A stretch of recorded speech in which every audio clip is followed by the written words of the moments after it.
समय भी उसकी फिर कदर नहीं करता। तो इसलिए जितनी देर तक आज इस ज्ञान चर्चा में बैठना है, मन से, वचन से, कर्म से एकाग्रता और समग्रता के साथ आज की ज्ञान चर्चा श्रवण करनी है, क्योंकि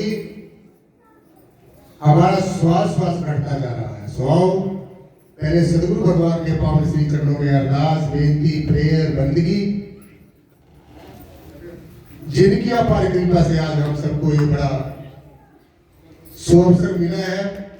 और मैं समझता हूं कि मेरे बड़े अवभाग्य है, कोई ना कोई ऐसा कोई प्रारब्ध कर्म अच्छा रहा होगा जिसके कारण आज मुझे आप सभी संतों महापुरुषों का पावन जो दर्शन दीदार करने का मौका मिला है। शांति प्रेरणा से ऐसे ही बैठ रहना। आओ सदगुरु भगवान के पावन श्री चरणों में पहले बेनती करेंगे, जिन्होंने आज हमें एक दूसरे के रूबरू किया है और ये ज्ञान चर्चा सुनने का सौभाग्य हम लोगों को प्राप्त हुआ है। जो बोले तीस परिहार, सबने अपने अपने हाथ खड़े करके हाजिरी परवान करानी है। जो बोले तीस परिहार, बोलो सतगुरु शहंशाह बूटा सिंह जी महाराज की। जो बोले तीस परिहार, सतगुरु शहंशाह मेहताब सिंह जी महाराज की। जो बोले तीस परिहार, सतगुरु शहंशाह लक्ष्मण सिंह जी महाराज की। जो बोले तीस परिहार, सदगुरुदेव प्रीतमनाथ जी महाराज की। जो बोले तीस परिहार, बोलो सर्व संत समाज की। शासन जी प्यार से कहना जी, और प्यार से कहना जी, प्यार और सत्कार के साथ बोलना जी। आओ आज की ज्ञान चर्चा की शुरुआत आज इसी बात से करेंगे कि ये मनुष्य का जन्म क्यों मिला है, किस प्रयोजन के लिए मिला है, हम यहाँ पर क्यों आए हैं,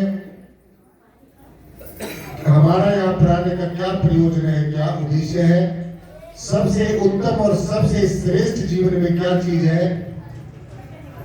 ऐसी कौन सी चीज है जिसको प्राप्त करने के बाद में कुछ प्राप्त करने की जरूरत नहीं रह जाती। वैसा आप शांति से बैठ जाए। ये बहनें जो चलना फिरना शुरू कर देती है, जिसने जाना है वो अभी चला जाए, बीच में किसी को डिस्टर्ब ना करे प्लीज। शायद आपको पता नहीं है, इससे ये बात साबित होती है, जिसने जाना है पीछे बैठ जाए, जाकर बैठ जाओ, पहले शांति से बैठो। पहले क्लास का माहौल बनाओ, जैसे पढ़ने के लिए बच्चे माहौल बनाते हैं। और मैं देखना चाहूंगा पहले कि आप सुनने के लिए आए हो या सिर्फ डिस्टर्ब करने के लिए आए हो। प्लीज शांति से बैठिए, पहले आप अपनी बातें पूरी कर दो।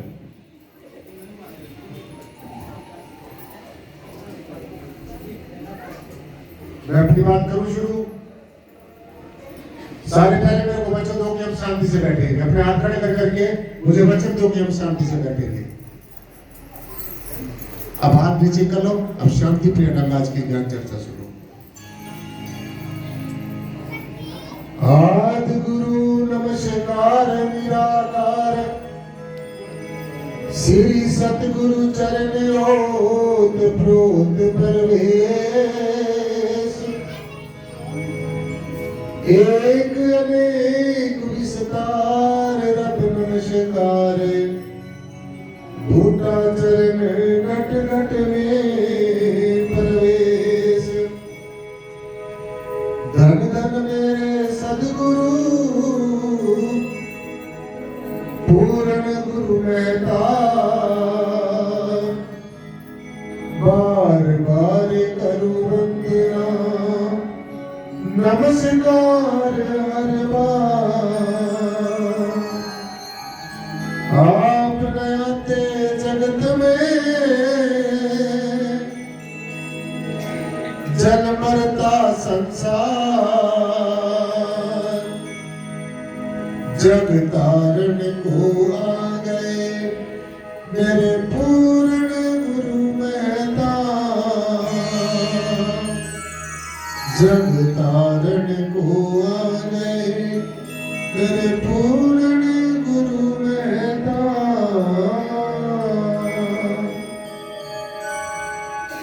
शास्त्र जी प्यार से बोलना जी। बिन जाने न हो प्रीति, बिन प्रीति न ही प्रतीति, और बिन प्रतीति न भक्ति दृढ़ाए। ऐसा हमारे रहबरों की समय समय के अनुसार आए हुए तत्वदर्शी ब्रह्मज्ञानी संत महापुरुषों के मुखारविंद से जो निकले गए जो आशीष वचन है और हमारे धर्म ग्रंथों में जो दर्ज है, ऐसा हमारे रहबरों ने, गुरुओं ने, ऋषियों ने, मनुष्यों ने हम सबको ये संदेश दिया है। सबसे महत्वपूर्ण, सबसे उत्तम, सबसे श्रेष्ठ और अध्यात्म का जो सार है और मनुष्य जन्म का जो आधार है, सुख और शांति का जो आधार है और जो ज्ञान की परम चरम जो पराकाष्ठा है, वो ये है। ये अच्छी तरीके से मैंने कल भी आपको एक बेनती की थी कि जो अध्यात्म है ये मानने का विषय नहीं है, अध्यात्म जानने का विषय है। इसीलिए इसी सच्चाई को चरितार्थ करने के लिए और हम सबको इस वास्तविकता से अवगत कराने के लिए हमारे गुरुओं ने कैसी मोहर लगा के ये बात कही, एक बड़ी अथेंटिकेशन के साथ ये बात कही कि जब तक जानोगे नहीं, पहचानोगे नहीं तो कुछ भी होने वाला नहीं। और हमारे मिशन का जो उद्देश्य है, जिसका ये बैनर मेरे पीछे आप पढ़ रहे हैं, वो निराकारी जागृति मिशन का यही उद्देश्य है कि आज का जो जीव है, जो भौतिकवाद में, पदार्थवाद में, अलगाववाद में, मन के और मतों के भेद में जो उलझा हुआ है, मतांतरों के भेद में जो उलझा हुआ है, उसको सही राह दिखलाने के लिए हमारे मिशन का, निराकारी जागृति मिशन का यही उद्देश्य है कि हे इंसान, तो अपने आप को पहचान, नो thyself, अपने आप को जानना, अपने आप को पहचानना, पहचान कर अपने आप का ही स्वयं के द्वारा, स्वयं के अंदर, स्वयं की प्रतीति करना, स्वयं के होने का एहसास करना और कुछ होने का एहसास नहीं करना, आत्मा होने का एहसास करना, परम तत्व होने का एहसास करना। क्योंकि ये बखूबी हम जानते हैं कि हम शरीर हैं, क्योंकि हम शरीर से रोजमर्रा हर रोज की दिनचर्या में हम इस शरीर से काम लेते हैं। हम ये भी जानते हैं कि शरीर के अंदर इंद्रियां, ज्ञानेंद्रियां हैं, कर्मेंद्रियां हैं, क्योंकि उनसे हम तरह तरह का रस स्वाद करते हैं, तरह तरह के भोग उपभोगों का जो है उनके द्वारा किया जाता है, इंद्रियों ज्ञानेंद्रियों के द्वारा। हम बखूबी ये भी समझ लेते हैं कि हम मन है, क्योंकि हर समय हमारे अंदर कोई ना कोई चीज का मनन चलता रहता है। हम ये भी समझते रहते हैं कि हम बुद्धि है, क्योंकि हमारे अंदर हर समय कोई ना कोई विचार चलता रहता है। हम ये भी समझ लेते हैं कि हम चित्त है, क्योंकि हमारे अंदर किसी न किसी चीज का अनवरत ही, अनायास ही कोई ना कोई चिंतन चलता रहता है। और हम कभी कभी ये भी एहसास करते हैं कि हमारे अंतःकरण में सूक्ष्म रूप से जो अहम है, जो भ्रम है, जो संशय है, जो डाउट्स है, वो भी हमारे अंतर में है। तो ये बखूबी, क्योंकि ये एक नेचुरल प्रोसेस है, ये कुदरत का एक प्रोसेस है। जब तक हम मनन नहीं करेंगे, जब तक हम किसी चीज को देखेंगे नहीं, जैसे ये बताया गया है हमारे गुरु रहबरों की पावन वाणी में, उनके आशीष वचनों में कि बिन देखे उपजे नहीं आशा, जो दिसे सो सगल विनाशा। अर्थात जब तक हमने किसी चीज को देखा नहीं है, तब तक उसको मिलने की आस, उससे प्रेम करने की आस कभी भी सत्य नहीं हो सकती है। मात्र हम कल्पना करने, ताजा लगाने से मात्र किसी चीज को बिना जाने मान लेने से ये जो हमारी जन्म बुद्धि है साथ संगत जी, ये कभी भी सुलझने वाली नहीं है। इसलिए इस बुद्धि को सुलझाने के लिए,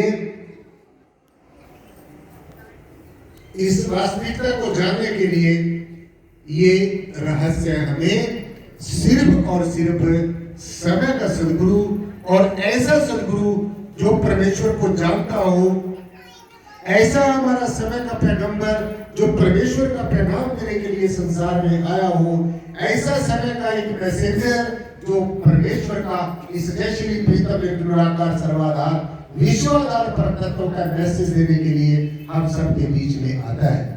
और हम भारतीय के लोग जिन्होंने इस बात की पावन धरा पर जन्म लिया है, हमारे बड़े अवभाग्य हैं, क्योंकि भारत की धरा के ऊपर समय समय के अनुसार अनेक तत्वदर्शी महापुरुष, ब्रह्मज्ञानी, ब्रह्मवेता, आत्मवेता, जिन्होंने परमेश्वर को बखूबी देखा है और फिर दिखाया है, जिन्होंने पहले खुद जाना है और फिर औरों को जनाया है। इस बात का प्रमाण एक नहीं, अगर हम इतिहास के पन्ने पढ़कर देखते हैं, अगर हम अपने संतों महापुरुषों की पावन आशीष वचनों को सुनकर देखते हैं, तो अनेकों जगह ऐसे से प्रमाण हमारे इतिहास में मिलते हैं। सो इसलिए सबसे पहला और सबसे अंतिम और सबसे जरूरी हमारा जो मनुष्य जन्म का जो उद्देश्य है, वो है परमेश्वर को जानना, अपने आप को जानना, और अपने और परमात्मा के बीच में जो संशय है, जो हम अपने आप को अलग समझ रहे हैं, परमात्मा को अलग समझ रहे हैं, और परमेश्वर को तरह तरह के तौर तरीकों से हम रिझाना चाहते हैं, तरह तरह की पूजा पद्धतियों से हम कुछ करना चाहते हैं, तो शास्त्र जी ये जो बातें हैं, इनसे हमें कुछ प्रेरणा जरूर मिलती है। हमें अपने वेदों, शास्त्रों, ग्रंथों, उपनिषदों, पुराणों, महापुराणों, धर्म ग्रंथों से पढ़ने से प्रेरणा जरूर मिलती है, लेकिन एक बात हमें अच्छी तरीके से नोट कर लेनी चाहिए कि मात्र पढ़ने से, मात्र बाहरमुखी कर्मकांड करने से, मात्र सुनने और सुनाने से, मात्र पठन पाठन करने से ये हमारी जो बुद्धि सूझने वाली नहीं है। ये जो हमारा जन्म जन्मांतरों की जो उलझी हुई जो पहेली है, ये पहेली सूझने वाली नहीं है। ये सच है कि हमें जो प्रेरणा मिलती है वो अपने संतों महापुरुषों की वाणी से मिलती है। जैसे कहीं पर ये कहा गया है कि सर्वव्यापी सबसे न्यारा ऐसी लीला है अपरंपारा। यह हमारे रहबर की वाणी में ऐसा लिखा गया है कि परमेश्वर सर्वव्यापी भी है और सबसे न्यारा भी है। अगर हम इसको सारी जिंदगी पढ़ते रहे, लोगों को सुनाते रहे, परमात्मा सर्वव्यापी है, परमात्मा सबसे न्यारा है, वो जो वाणी है वो हमें ये इंगित कर रही है, इशारा कर रही है कि परमात्मा सर्वव्यापी भी है और सबसे न्यारा भी है। परंतु मात्र पढ़ने से हमें ये पता नहीं चल सकता कि कैसे परमात्मा सर्वव्यापी है, कैसे परमात्मा सबसे न्यारा है। तो जब तक हम इन दोनों बातों को नहीं जानेंगे, पहले हम ये समझेंगे कि परमात्मा सर्वव्यापी कैसे है, फिर हम ये समझेंगे कि परमात्मा सबसे न्यारा कैसे है। पहले हम ये समझेंगे कि बीज क्या है, फिर हम ये भी समझेंगे कि उस बीज के अंदर से क्या क्या उत्पन्न होता है, कैसे उस बीज के अंदर से एक पौधा बनता है, पत्ते आते हैं, तना आता है, फूल आता है, और फिर उसके ऊपर फल आता है, और फिर उसमें वही बीज आ जाता है जो बीज हमने भूमि में बीजारोपण किया था। सो इसलिए इस तरीके से जब हम इस नेचुरल प्रोसेस को समझ जाएंगे, तो शास्त्र जी ये बात बखूबी हमारी भी समझ में आ जाएगी, और जिसको हम ये बात बताएंगे उसकी भी समझ में आ जाएगी। जनस्तु ही, थलस्तु ही, मका तु ही, मकी तु ही। एक ऐसी हस्ती ये जो परमेश्वर, ये जैसे प्रीतम निराकार सर्वाधार विश्वाधार परम तत्व। जनस्तु ही, ये जल के अंदर भी है, थलस्तु ही, ये थल के अंदर भी है, मका तु ही, मकी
सहज, सीख और एक कारगर एक योग युक्ति बताई जाती है।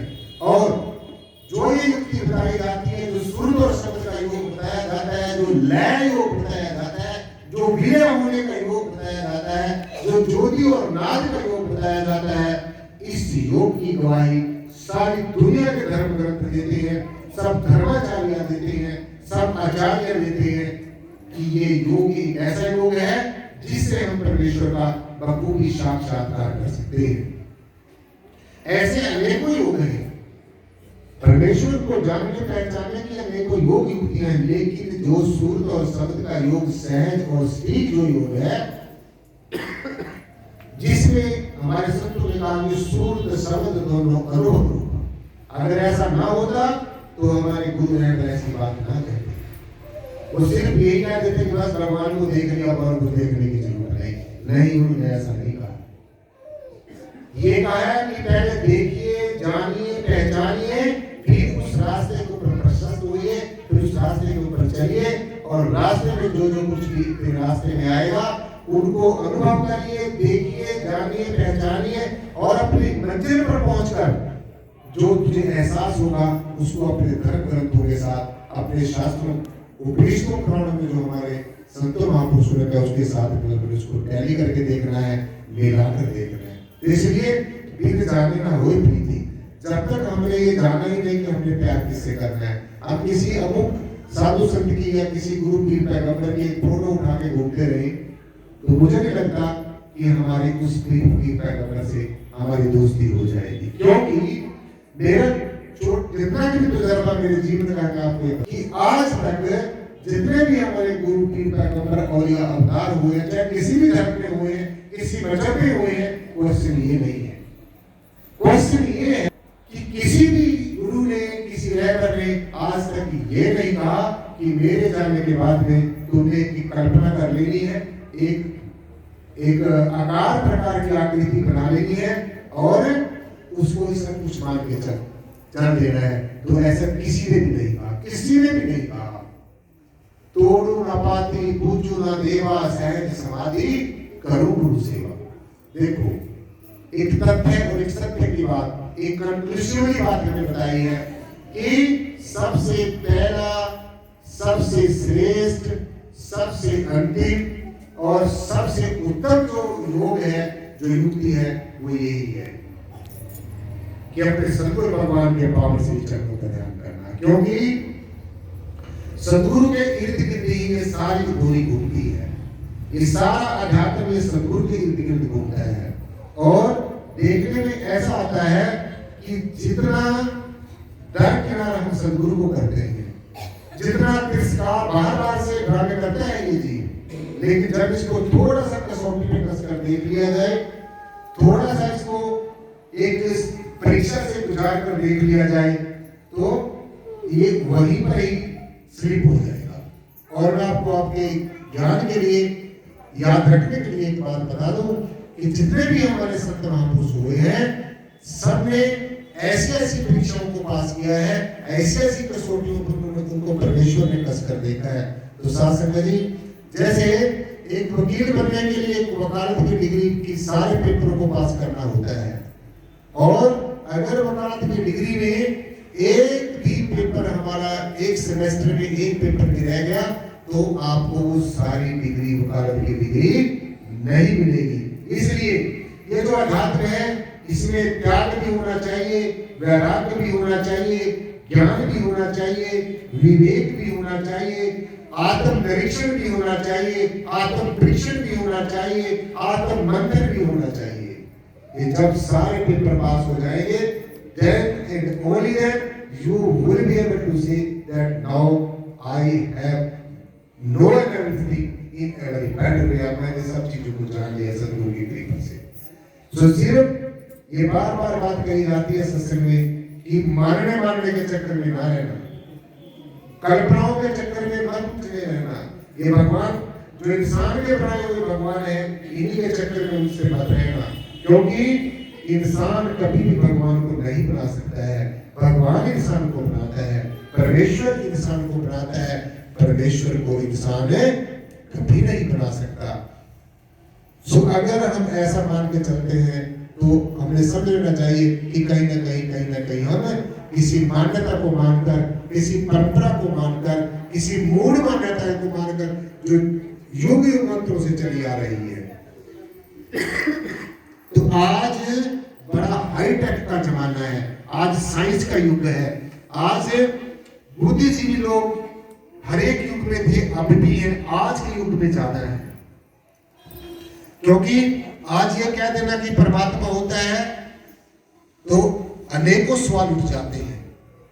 परमात्मा होता है, कैसा होता है, कहाँ रहता है, क्या करता है, क्यों परमात्मा है, क्या जरूरत पड़ी है, तो ये अनेकों सवाल, एक सवाल को हल करने के लिए अनेकों सवाल उठते हैं। तो इसलिए परमेश्वर है या नहीं है, परमात्मा क्या है, कैसा है, और जैसे हम पढ़ते हैं, सुनते हैं कि जर्रे जर्रे में, जगह जगह पर है, सब जगह है, तो जब तक हमने देखा नहीं तो हम कैसे कह सकते हैं।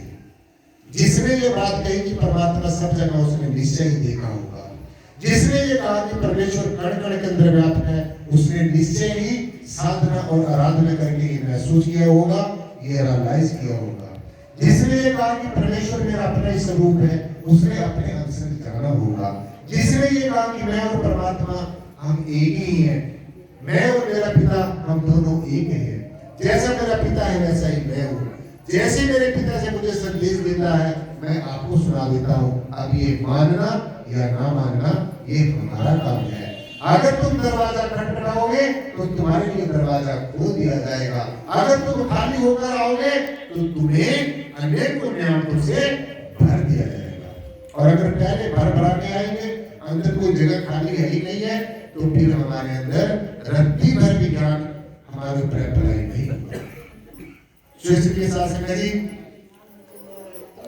जो इंसान अनुभव कर लेता है, जान लेता है, पहचान लेता है, जैसे एक तैराक होता है, जब तक वो पानी की गहराइयों में नहीं जाता और तैरकर वो एक छोर से दूसरे छोर तक, एक किनारे से दूसरे किनारे तक नहीं चला जाता, तो तब वो एक किनारे पर खड़ा होकर ये नहीं कह सकता कि मैं तैरना जानता हूँ। इसलिए प्रैक्टिकल बहुत ज्यादा जरूरी है। जितनी थ्योरी जरूरी है, थ्योरी से हमें प्रेरणा मिलती है, लेकिन जितनी थ्योरी जरूरी है उससे ज्यादा कहीं पर प्रैक्टिकल जरूरी है। तो प्रैक्टिकल जीवन में होना बहुत ज्यादा जरूरी है, सुनना होना बहुत ज्यादा जरूरी है, ध्यान साधना बहुत ज्यादा जरूरी है। सो बीर जाने ना होए प्रीति, बीर प्रीति ना ही बनती। अगर हम, जैसे हमारी बहन बेटी है, जब कोई शादी करती है, हम उनको उनके होने वाले पति की अगर उसको एक फोटो दिखा दे, जय देखो बेटा तुम्हारी शादी इस अमुक लड़के के साथ होनी है, और उसको हम फोटो दिखा दें, क्या वो हमारी बहन बेटी मान लेगी मेरी शादी इसके साथ हो जाए? मान लेगी? जब तक वो उसको देख नहीं देगी। ऐसा ही होता है या फोटो से हो जाता है? कुछ नहीं होता है। जब तक वो अपने होने वाले जो उसका हस्बैंड है उसको बखूबी देख नहीं लेगी, तो तब तक वो उसके साथ उसकी शादी नहीं हो सकती। ठीक इसी प्रकार से अगर हम एक मूर्ति को, एक आकार प्रकार की आकृति को उठाकर घूमते रहे, उसी को ध्यान में लाते रहे, उसी की पूजा अर्चना करते रहे, तो जो असली परमात्मा है वो हमें कभी नहीं मिल सकेगा। सो इसलिए ये सीधा सीधा समझना है कि जो परम तत्व है, जो आत्म तत्व है, जो हमारा असली स्वरूप है, सो ये परमात्मा कोई पाने वाली, खोने वाली चीज नहीं है। हम क्या कहते हैं, कई बार कह देते हैं कि हमने परमात्मा को पा लिया है, हमने परमात्मा को पाना है। सो परमात्मा कोई पाने वाली, खोने वाली चीज नहीं है। परमात्मा हमें पहले ही प्राप्त है, आत्मा हमें पहले ही प्राप्त है, बस ये जानने की बात है। इसका सीधा सीधा आप ऐसे उदाहरण समझ सकते हैं कि अगर परमात्मा और परमात्मा का आत्मा जो रूप है हमारे साथ ना होता, तो हम फिर जिंदा ना रहते, हम सांस ना ले सकते, हम देख ना सकते, हम बोल ना सकते, हम सुन ना सकते। अगर ये ऐसा हो रहा है तो इससे सीधा सीधा ये सत्य सिद्ध हो जाता है कि आत्मा और परमात्मा हमारे हमेशा साथ है। तो जब हमें ऐसी अनुभूति हो जाएगी तो फिर हमें यत्र तत्र परमेश्वर को ढूंढने की जरूरत नहीं पड़ेगी। तो इसलिए शासक जी, बिन जाने न होए प्रीति, बिन प्रीति नहीं प्रतीति। जिससे हमने प्यार करना है, जिससे हमने प्रीति करनी है, अब हमने परमात्मा से प्यार करना है। दुनिया से बहुत प्यार करके देख लिया, दुनिया के रिश्ते नातों से बहुत प्यार करके देख लिया, मुझे नहीं लगता कोई रिश्ता नाता किसी का बना होगा। सारे रिश्ते नाते हैं सब स्वार्थ के ऊपर आधारित है। जब तक एक दूसरे के साथ स्वार्थ पूरा होता रहेगा तब तक मैं तेरा और तू मेरा, और जब स्वार्थ पूरा हो गया फिर मैं कौन और तू कौन। ये सच बात है। आप बेशक कह ना सकते हो, क्योंकि अगर कह दिया तो रिश्ते बिगड़ जाएंगे। रिश्तों को बिगाड़ना नहीं है, अपने रिश्ते नातों को आपने बिगाड़ना नहीं है, लेकिन इस वास्तविकता को भी समझ रहे हैं। ये रिश्ते नाते या हम इनको एक दिन छोड़ जाएंगे या ये हमें छोड़ जाएंगे। ये प्रकृति का सिद्धांत है। जितनी भी भोग उपभोग की वस्तुएं हैं, हम ये सोचते हैं कि हम उनके भोगों से, उनके रसास्वादों से हमारा जीवन सत्य सिद्ध हो जाएगा, हमें अनुभूति, आनंद में आनंद की अनुभूति हो जाएगी। तो ऐसा बताया है, भोगा न भुगता वैने भुगता। तुम भोगों को भोगते हो और ये क्षणिक भोग तुम्हें भोग देते हैं, तुम्हें क्षीण कर देते हैं। भोगा न भुगता वैने भुगता, तपो न तपता वैने तपता। और तुम सोचते हो कि हम तप करके परमेश्वर को पालेंगे, तो ये तप करने से आप तप क्या करते हो, आपको ही तपा देता है। तपो न तपता, कालो न या तो वैने आता। और आप ये सोचते हैं कि हम इस काल के देश में हम लोग आएंगे, ये हम यहाँ के रहने वाले नहीं है, हमारी आत्मा यहाँ की रहने वाली नहीं है, ये काल का देश है। यहाँ इस काल के देश में त्रिगुणात्मक माया है, कहीं रजोगुण की माया का प्रभाव है, कहीं सतोगुण की माया का प्रभाव है, कहीं तमोगुण की माया का प्रभाव है।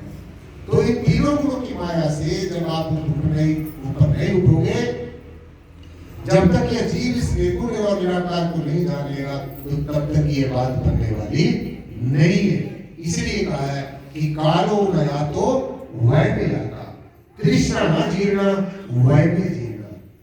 तो ये जो तृष्णा है, ये जो तरह तरह की इच्छाएं हैं, ये जो अंतर्मन में तरह तरह की कामनाएं हैं, जो ऐशनाएं हैं, जो संग्रह करने की प्रवृत्ति है, और जो अपने आप को श्रेष्ठ समझना और दूसरे को नीचा दिखाने की प्रवृत्ति है, सबसे खतरनाक जो प्रवृत्ति है, जिससे पतन हो जाता है, जिससे विकास की जगह विनाश हो जाता है, जिससे जीव अर्थ से अनर्थ हो जाता है, और जिससे लाभ होने की बजाय हानि हो जाती है, जिससे दिशा भी खराब हो जाती है और दशा भी खराब हो जाती है।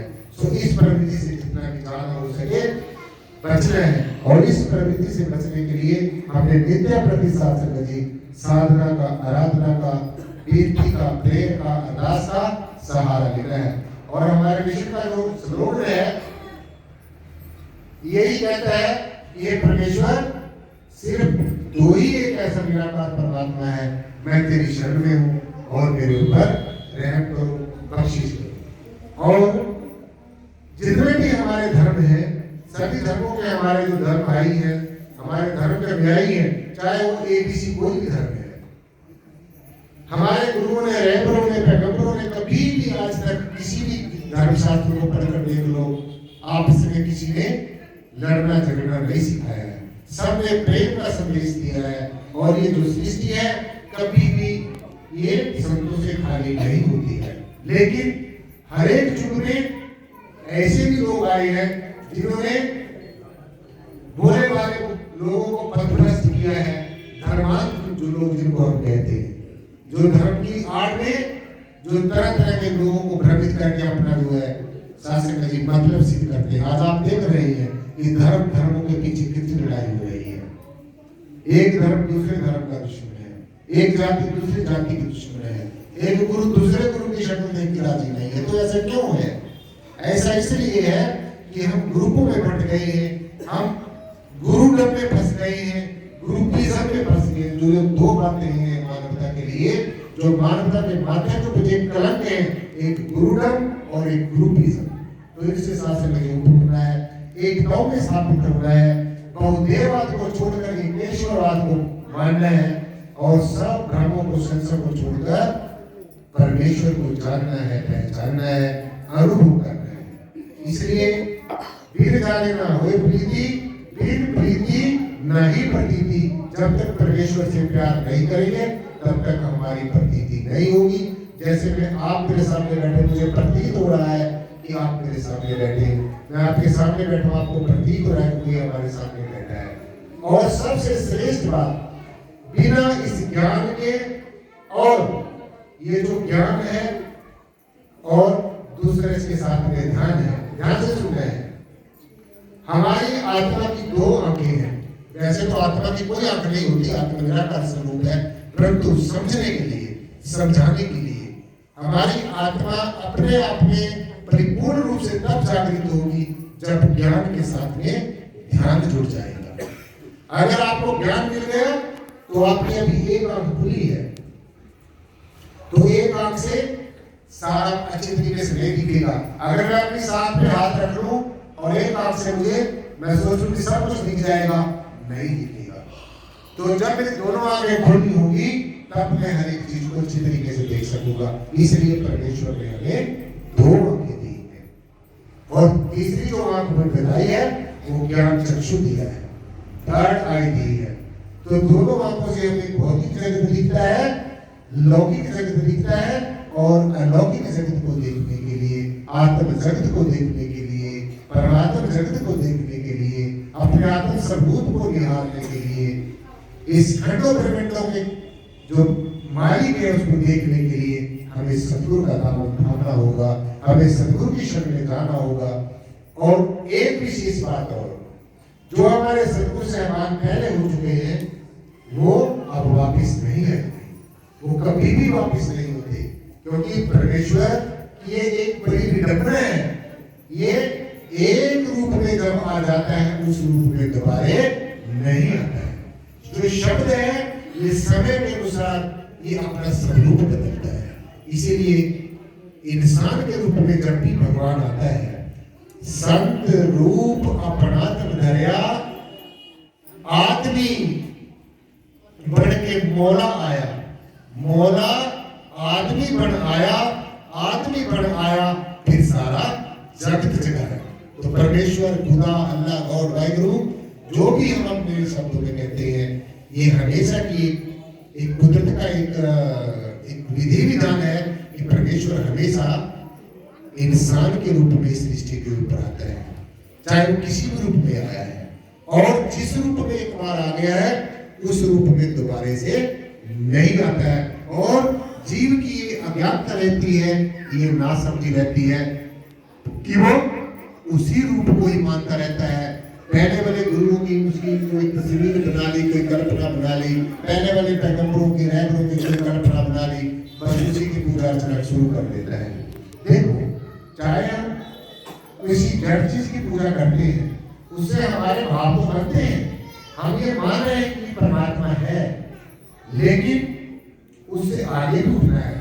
वो हमारी शुरुआत हो सकती है, परंतु वो हमारी मंजिल नहीं हो सकती, वो मंजिल हमारी नहीं हो सकती है शासक जी। इसलिए जड़ का ध्यान करने से जड़ हो जाएंगे और चेतन का ध्यान करने से चेतन हो जाएंगे। तो हम जड़ भी हैं, चेतन भी हैं, और इन दोनों जड़ और चेतन से परे भी हैं। तो ये हमारे ऊपर निर्भर करता है कि क्या मात्र हम अपने आप को पंचभौतिक शरीर तो नहीं समझ रहे। अगर हम ऐसा समझ रहे हैं तो ये समझ रहे हैं कि हम जड़ चीजों को समझ रहे हैं। क्या हम अपने आप को चेतन तत्व तो नहीं समझ रहे। और अगर हम समझ रहे हैं तो अगर हम चेतन का ध्यान करते हैं तो हम अंततः चेतन हो जाएंगे। जिसका ध्यान करेंगे अंततः वही पहुंच जाएंगे। जिसका ध्यान करेंगे उसी की पावर हमें मिलनी शुरू हो जाएगी। तो इस करके ज्ञान के साथ में ध्यान का होना बहुत ज्यादा जरूरी है। ये दोनों आंखें खुलनी बहुत ज्यादा जरूरी है। जब हमें परमेश्वर का ज्ञान होगा, परमेश्वर का ध्यान होगा, इस ब्रह्म को हम जान लेंगे, इसी ब्रह्म का, इसी तत्व का हम ध्यान करेंगे, तो शास्त्र जी फिर हम जड़ नहीं होंगे, फिर हम चेतन हो जाएंगे, फिर हम संसार में नहीं रहेंगे, फिर हम संसार में रहते रहते निराकार में हो जाएंगे, ज्ञान में हो जाएंगे, हमारा जीवन मंगल में हो जाएगा। फिर हम दृश्य में हमारी दृष्टि नहीं रहेगी, फिर हम दृष्टा बन के, सृष्टा बन के, साक्षी बन के हम इस संसार में विचरण करते रहेंगे। फिर हम इस सारे संसार को देखते देखते को अनदेखा करते चलते जाएंगे, क्योंकि हमें सद्गुरु ने ये बता दिया है, हमको भी जना दिया है कि दृष्टिमान है सकल विद होना। विद होना का मतलब होता है कि एक दिन ये फना हो जाएगा, ये मर जाएगा, जो हम अपने चरण नेत्रों से देख रहे हैं। दृष्टिमान है सकल विद होना। जगत चबीना काल का, कुछ मुख में कुछ गोद।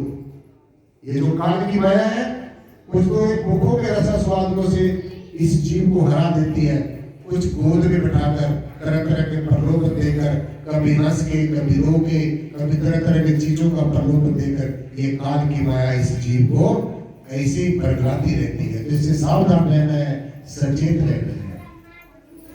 सुशासन जी,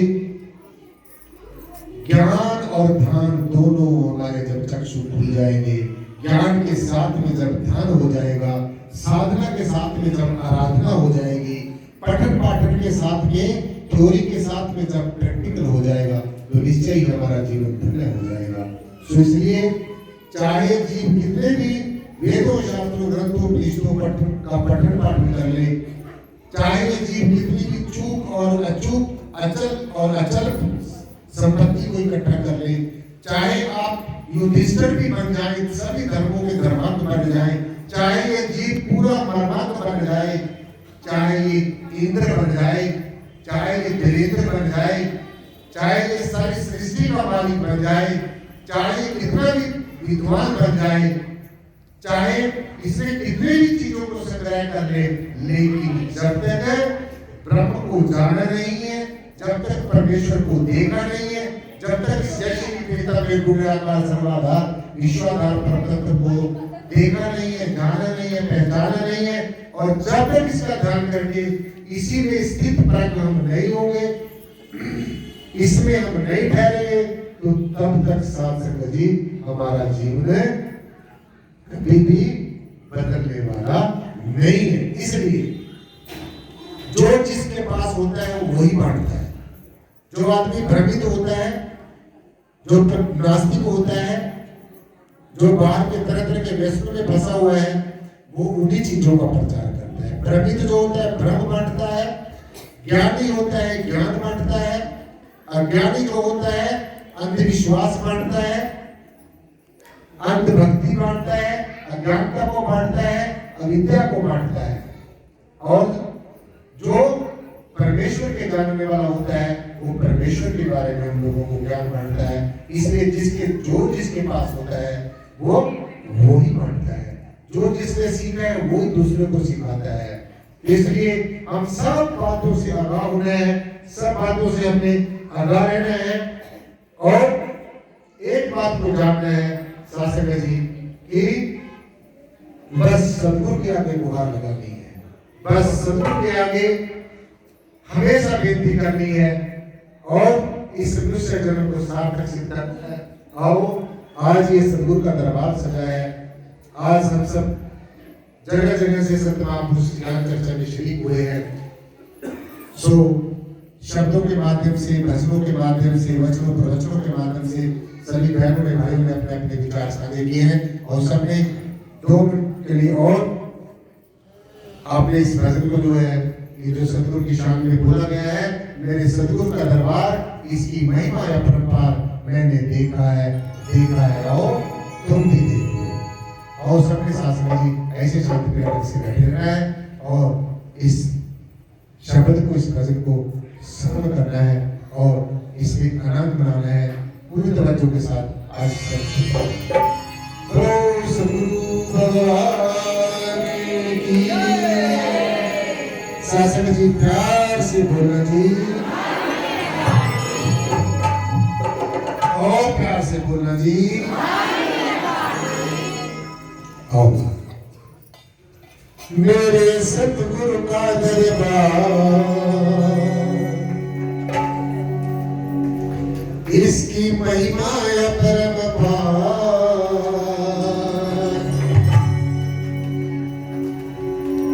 ये जो दरबार, ये सतगुरु श्री बाबा बूटा सिंह जी महाराज का दरबार, सदगुरुदेव मेहताब सिंह जी महाराज का दरबार, लक्ष्मण सिंह जी महाराज का दरबार, सभी देवी देवों का दरबार, ब्रह्म विष्णु शिव का दरबार, जहाँ पर ब्रह्म चर्चा हो रही है, वहाँ पर सभी देवों की कृपा के हम लोग पात्र बन जाते हैं। आओ मेरे सदगुरु का दरबार, इसकी महिमा है। मैंने देखा है, देखा है, देखा है। आओ तुम भी देखो। हे दुनिया के लोगों, मैं ये बात अपनी बनाई कोई नहीं कह रहा हूँ। मैंने सदगुरु की कृपा से इस ब्रह्म को देखा है, खुली आंखों से भी देखा है, आंखें बंद करके भी देखा है। आज सदगुरु ने हमारे सारे संशय मिटाकर इस ब्रह्म से हमें जोड़ दिया है, रूबरू करा दिया है। सो ये जो शब्द है, ये जो वचन है, हमें यही संदेश देते हैं, यही उपदेश। ओ मेरे सतगुरु का दरबार, इसकी महिमा अपरंपार। मैंने देखा है, देखा है, मैंने देखा है, देखा है, मेरे सतगुरु का दरबार, इसकी महिमा अपरंपार। मेरे सतगुरु का दरबार, इसकी महिमा अपरंपार। मैंने देखा है, देखा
हम लोग इंसान की बनाई हुई मूर्तियों की पूजा करते हैं, लेकिन हमारे रहबरों ने कहा है कि ये जो सगुण ब्रह्म बैठा है, ये जो परमात्मा की बनाई हुई जो मूर्तियां हैं, जो सीधी सादी बोलती बोलती, खाती पीती, सोती जागती, चलती फिरती, हमारे काम आती आई जो असली मूर्तियां हैं, इन्हीं की पूजा करनी है।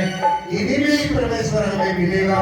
जिसको भी मिला है, चाहे वो कोई काला है, चाहे वो कोई गोरा है, चाहे वो कोई अमीर है, चाहे वो कोई गरीब है, चाहे किसी भी मजहब से ताल्लुक रखता है, तो इसीलिए सब इंसान है। अपन अल्लाह नूर पाए, कुदरत के सब बंदे, एक नूर से सब जग उपजा, कौन भले कौन गंदे। इसलिए ये जो पंक्तियां हैं हमें यही संदेश देती हैं, यही उपदेश देती हैं। प्रभु की बनाई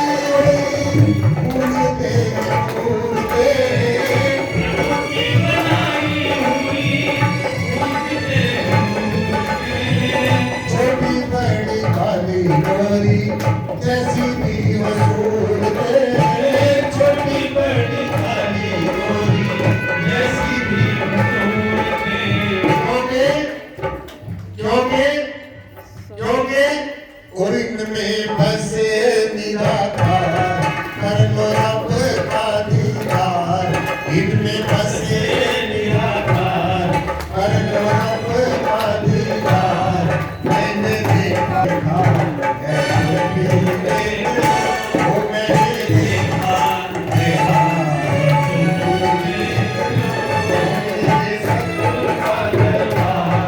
इसकी महिमा परम्पार मेरे सतगुरु का दरबार इसकी महिमा परम्पार मैंने देखा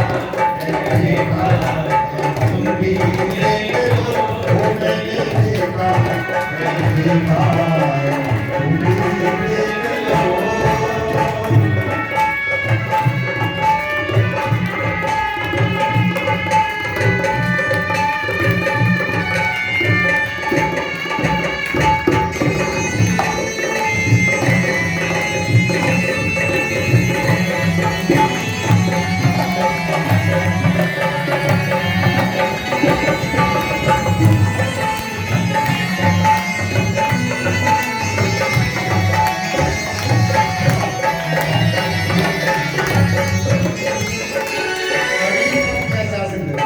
ध्यान से सुनिए जो आज के समय में जो हो रहा है ये जो पंक्तियां हैं इसी बात की तरफ इंगित करती है इशारा करती है आज वेशभूषाओं के नाम के ऊपर भिन्नता है फलां मजहब में लोग ऐसी वेशभूषा पहनते हैं वो ठीक नहीं है हमारे मजहब में ऐसी वेशभूषा पहनते हैं हम ठीक है किसी का खान पान ऐसा नहीं है वो ठीक है हमारा खान पान ऐसा है हम ठीक है कोई अमुक मजहब से ताल्लुक रखता है वो ठीक नहीं है हम अमुक मजहब से ताल्लुक रखते हैं हम ठीक है तो इसीलिए इन बातों से ऊपर उठना है किसी की कैसी भी कोई वेशभूषा है आज आप देखते हैं जो कोई भगवे वस्त्र पहनता है वो लोग श्वेत वस्त्र पहनते हैं उससे नफरत करते हैं कोई एक धर्म को मानता है वो दूसरे धर्म से नफरत करता है ये सारी अज्ञानता है नासमझी है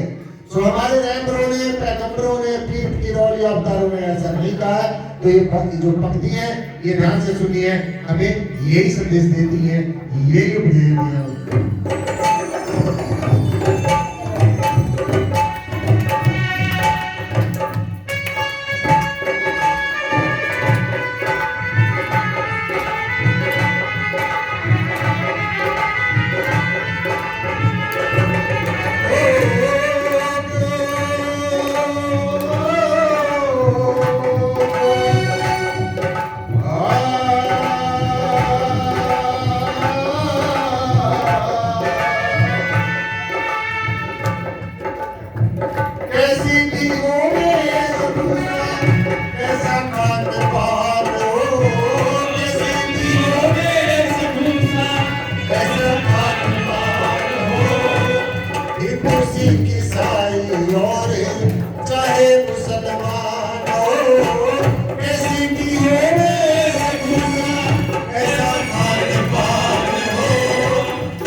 चाहे कोई हिंदू है चाहे कोई मुस्लिम है चाहे कोई सिख है चाहे कोई ईसाई है तो हमने क्या करना है करते जाए सबसे प्यार करे सबका सत्कार करते जाए सबसे प्यार करे सबका सत्कार मैंने देखा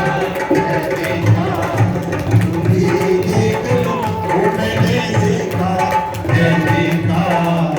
तुम भी देख लो मेरे सतगुरु का दरबार इसकी महिमा परम्पार मैंने देखा है तुम भी देख लो मैंने देखा तुम भी देख लो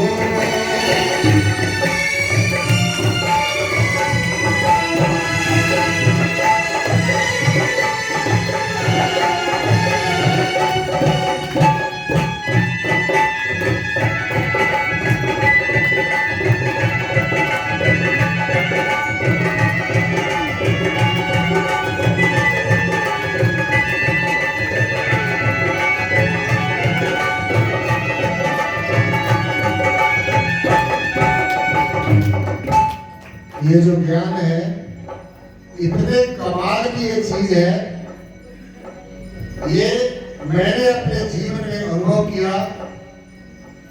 जितना भी मेरे से हो सका मैंने पठन भी करके देखा, संतों महापुरुषों के जीवन में ध्यान कर देखा। मेरे को संतों महापुरुषों के पास मुझे बैठने का सौभाग्य मिला। मैं परमेश्वर का धन्यवाद करता हूँ। ये परमेश्वर ये परम निराकार सर्वाधार विश्वाधार परमदाता हूँ। हम सब तेरा धन्यवाद करते हैं कि आपने हमें ऐसा अमूल्य ज्ञान दिया है। एक खुदा आपने खुद परमेश्वर सदगुरु के रूप में आकर हमें खुद से खुद को मिला दिया है। हे परमेश्वर एक खुदा हम तेरा धन्यवाद करते हैं। हे परमेश्वर हम तेरा इसलिए भी धन्यवाद करते हैं कि तूने हमें उन चीजों से बचा कर रखा जो चीजें हमारे लिए जरूरी नहीं थी। हे परमेश्वर एक खुदा हम तेरा इसलिए भी धन्यवाद करते हैं कि तूने हमें वो चीजें नहीं दी जो हमारे लिए जरूरी नहीं थी। हे परमेश्वर हम तेरा इसलिए भी धन्यवाद करते हैं कि आपने हमें ऐसे सदगुरु से मिला दिया। हे परमेश्वर हम तेरा धन्यवाद करते हैं कि आपने हमें ऐसा अमूल्य ज्ञान दे दिया, ऐसा पूर्ण करवा दे दिया है। पूर्णमय पूर्णमिदं पूर्णात् पूर्णमुदच्यते पूर्णस्य पूर्णमादाय पूर्णमेवावशिष्यते। हमें पूर्ण सदगुरु मिला है और पूर्ण से पूर्ण को मिला दिया है, और हम अपूर्ण थे, हम अल्पज्ञ थे, हमें सर्वज्ञ से मिला दिया है। और हमें अपने आप सोचकर हमारा जीवन धन्यवाद करते हैं। इसलिए हे परमेश्वर हम तेरा लाखों लाखों बार कोटि कोटि बार हम तेरा धन्यवाद करते हैं। इसलिए साथ संगत जी ये परमेश्वर खुद भी कमाल है, इसके जो संत महापुरुष होते हैं वो भी कमाल के होते हैं, और इसका ये जो ज्ञान है ये भी कमाल है। इसलिए ये पंक्तियां हमें यही संदेश देती हैं, यही उपदेश देती हैं।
लास्ट की जो पंक्तियां होती है, किसी रचना की पंक्तियां होती है, तो जो लिखता है वो लिखने वाला अपनी कलम तोड़ देता है, कंक्लूजन बता देता है, और जो संगीतकार होता है वो उसमें पूरा रंग भर देता है। तो लास्ट की पंक्तियां हमें ये संदेश देती है ये जो मनुष्य का जो जीवन है हम सबको नसीब हुआ है, ये कोई 10, 20, 50 सालों के बाद में नहीं हुआ है। ये हमारे ऐसे सभी धर्मों के धर्मशास्त्र कहते हैं कि 84 लाख जन्मों के बाद में ये नर नारायणी जो हमें देही मिली है, इस नर की देह के अंदर नारायण वास करता है। ये हमें सदगुरु के माध्यम से पता चला है कि नर की पूजा ही नारायण की पूजा है। इसलिए ये जो श्वास है हमारी घटती जा रही है, एक एक श्वास हमारी घटती जा रही है। जो श्वास हमने लिया है वो फिर वापस नहीं आएगा। इसलिए श्वास श्वास भजो गोविंद मन अंतर की पूरे चित। श्वास श्वास के ऊपर परमेश्वर का धन्यवाद करना है, श्वास श्वास के ऊपर खुदा का धन्यवाद करना है, खुदा की इबादत करनी है, परमेश्वर की बंदगी करनी है, अरदास करनी है, विनती करनी है, प्रेयर करनी है। ये सदगुरु ये जो श्वास आपने दिया है अगला श्वास देने की कृपा करना। एक बार की बात है, गुरु नानक साहब से उनके जो 2 शिष्य हुए, एक बाला और परदादा नाम के शिष्य हुए हैं।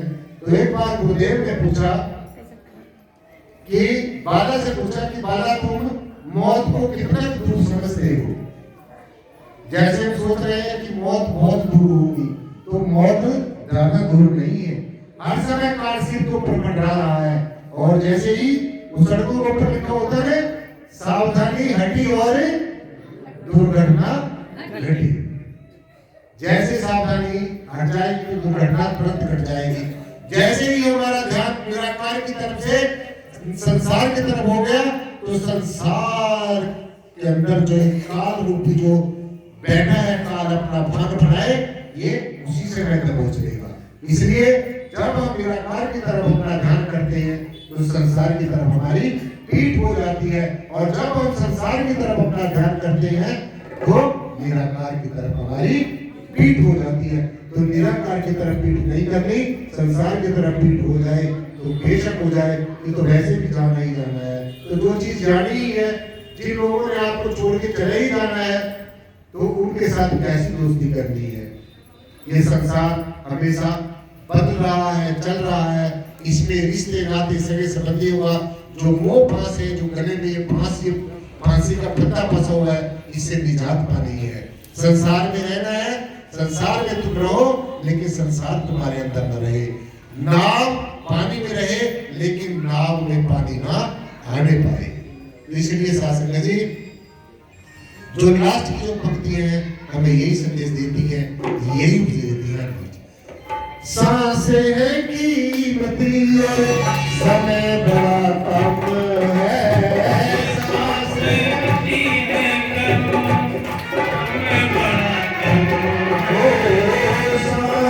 है कीमती और समय बड़ा कम है, समय बड़ा कम है, बार बार मिलता नहीं मनुष्य का जन्म है, बार बार मिलता नहीं मनुष्य का जन्म है। सांसें है कीमती और समय बड़ा कम है, सांसें है कीमती और समय बड़ा कम है, बार बार मिलता नहीं मनुष्य का जन्म हो, बार बार मिलता नहीं मनुष्य का जन्म। फिर क्या करना है? वो कुछ तो कर ले सोच विचार, बाजी जीत जाए यार, कुछ तो कर ले सोच विचार, बाजी जीत जाए यार। मैंने देखा, मैं देखा, मैंने देखा, मैं देखा, तुम भी देखो, मैंने देखा, मैं देखा, ओ मेरे सतगुरु का दरबार, इसकी महिमा अपरंपार। मैंने देखा, मैं देखा, तुम भी देखो।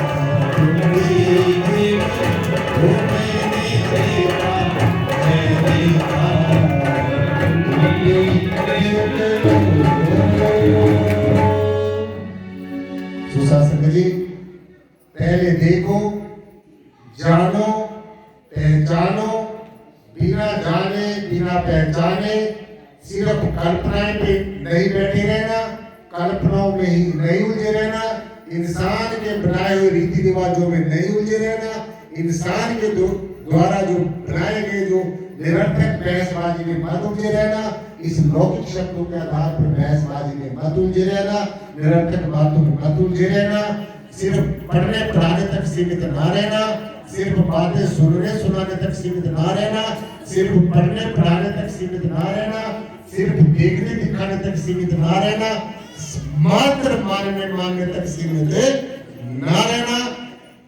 पहले जानना है, पहचानना है, फिर मानना है, साधना करनी है, आराधना करनी है, पहले इसको जानना है, इसी परमेश्वर का ध्यान करते हुए यही होने का प्रयास करना है। और वास्तव में हम है भी यही है, यही हमारा असली परिचय है, यही हमारा वास्तविक स्वरूप है, यही जो निर्गुण निराकार सर्वाधार हमारा अंश है, हम इसके अंशी हैं, यही हमारा वंश है, हम इसके वंशी हैं, यही विशाल रूप है, हम इसके सूक्ष्म रूप हैं, यही जीव है, यही शिव है, हम जीव हैं इसलिए हम अल्पज्ञ रह जाते हैं, ये शिव है इसलिए ये सर्वज्ञ है। तो सर्वज्ञ के आगे अल्पज्ञ इसलिए बेनती करता है, जीव के लिए, जीव शिव के आगे इसलिए बेनती करता है कि हे शिव, हे परमेश्वर।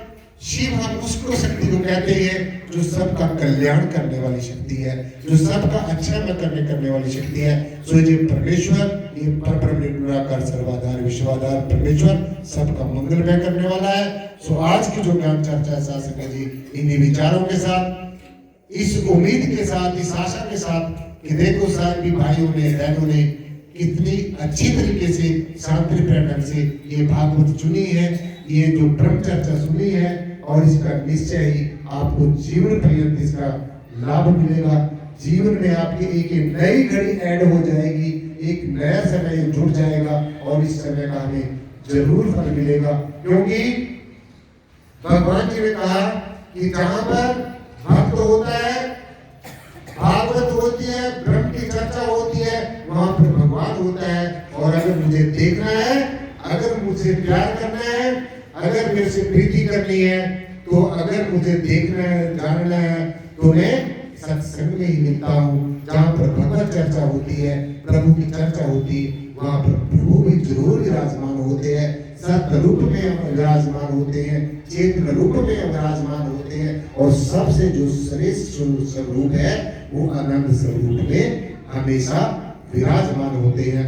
सुशासन जी, यहाँ पर जो ये बिहार में इस दिग्वारा में जो ज्ञान चर्चा 2 दिन की जो 2 दिवसीय जो सम्मेलन हुआ है, और हमारे जो पूजनीय महात्मा जी हैं जो मेरे बगल में बैठे हुए हैं, नंद किशोर जी, उन्होंने शासक जी, उन्हीं को ये श्रेय जाता है कि आज इतनी तादाद में इतने ये जो जनसैलाब इस चर्चा को सुनने के लिए यहाँ पर उमड़ के आया है। सो इसका सारा श्रेय हमारे महात्मा जी को, नंद किशोर जी को, और उनकी जो टीम है जिन्होंने आज ये मिलकर इतना यहाँ पर उपराला किया है। हमारे वकील साहब खड़े हैं, रमेश जी, और हमारे जितने भी यहाँ के जो कार्यकर्ता हैं इस संगठन में जो जुड़े हुए हैं। और एक बात फिर मैं शासक जी अपने विचारों को संपन्न होने से पहले फिर आपके चरणों में विनती करूं, आज जिसकी भी यहाँ पर ये जो नियुक्ति की गई है, जिसको भी ये समझा गया है कि आपने इस ज्ञान को जन जन तक पहुंचाना है, इस ज्ञान की आज बहुत ज्यादा जरूरत है। सो अगर कोई इंसान इस ज्ञान को जन जन तक पहुंचाता है तो मैं समझता हूँ इससे बड़ा कोई कर्म नहीं है, इससे बड़ा कोई धर्म नहीं है, इससे बड़ी कोई चीज हो ही नहीं सकती है। आप करे जगत उतारे, आप करे जगत उतारे, आपकी तर जाता है। और जो ऐसे ज्ञानवान महापुरुषों के सानिध्य में आ जाता है उसका भी बेड़ा पार हो जाता है, वो भव से पार हो जाता है, जन्म मरण के चक्कर से ऊपर उठ जाता है, संसारिकता से जिसमें ऊब जाता है इससे ऊपर उठ जाता है, परमेश्वर को जान लेता है, परमेश्वर उसको स्वीकार कर लेता है, हम परमात्मा में हो जाएंगे, परमात्मा हमारा हो गया है। जैसे हम परमेश्वर से इस ब्रह्म से प्यार करेंगे, ये भी हमारे से प्यार करेगा, और हम दोनों एक हो जाएंगे, एकता हमारे में स्थापित हो जाएगा, हम एकता के सूत्र में बन जाएंगे, और जो हमारे संतों महापुरुषों के पद चिन्ह हैं उनके ऊपर हम चलने का पूरा भरसक प्रयास करेंगे। तो इस ज्ञान को जन जन तक हम लोग पहुंचाएंगे। मुझे याद है जब मैं पहली बार यहाँ पर दिगवाड़ा में आया था तो हमारे महात्मा जी और हमारे वकील साहब खड़े हैं, रमेश जी और नंद किशोर जी और भी कुछ गिने चुने संत महापुरुष यहाँ पर आते थे। तो हम लोगों ने सब ने मिलकर परमेश्वर के चरणों में अरदास की, सदगुरुओं के चरणों में अरदास की, सदगुरु इन सब जीवों को अपना रहमो करम करना है, चाहे वो कोई लौकिक कामना से आया है चाहे वो अलौकिक कामना से। सदगुरु तो सर्वज्ञ है, सर्वज्ञ है, समर्थ है, सब कुछ करने में वो समर्थ है। तो इसलिए जो भी इस दरबार में किसी कामना की किसी भी कामना से सदगुरु सबको अपना रहमो करम करना और किसी भी तरीके के जिसके ऊपर कोई बंधन है, जिसका कोई लौकिक और अलौकिक जगत का कोई काम नहीं, उसके ऊपर जो बंधन है ये सदगुरु उनके बंधनों को काटने को स्वतंत्र करना है, सबको जीवन को मंगल में करना है, सबके ऊपर अपना दया पर हाथ रखना है। सदगुरु सबको अपने रहमो करम करना है, सबको नियामतों से बख्शना है ताकि ये जीव आने वाले आपको याद रखे, आपकी महिमा का गुणगान करते रहे, हम भी यहाँ पर आते रहे, आपकी महिमा सुनते रहे, सुनाते रहे और आपकी जय जयकार होते रहे। सदगुरु इन्हीं शब्दों के साथ साथ संत जी आज की ज्ञान चर्चा यहीं पर संपन्न होती है। सबने मिलजुल कर ये प्रयास करना है, इस मुहिम को आगे बढ़ाना है आगे आने वाले समय में, ताकि हम और ज्यादा से ज्यादा इस ज्ञान को प्रचार प्रसार कर सके। जो शासक जी बोलने को कोई त्रुटि हो गई हो तो आपके पूर्ण श्री चरणों में बार बार अरदास कि अपने मेरी बेनती स्वीकार करना और मैं क्षमा का याचक हूँ। सब एक बार सदगुरु भगवान के नाम में जय घोषित जयकारा, जिनके अपार कृपा से आज हमें ये ज्ञान चर्चा सुनने और सुनाने का सौभाग्य प्राप्त हुआ है। बोलो सदगुरु भगवान की जो बोले सदगुरु साहब फुक्का सिंह जी महाराज जो बोले सदगुरु साहब मेहताब सिंह जी महाराज जो बोले सदगुरु साहब लक्ष्मण सिंह जी महाराज प्रीतमनाथ जी महाराज जो बोले सर्व संत समाज जो बोले आज के आनंद की। शासक जी प्यार से बोलना जी और प्यार से बोलना जी और सत्कार से बोलना जी। शासक जी प्यार से कहना जी। बहुत बहुत धन्यवाद।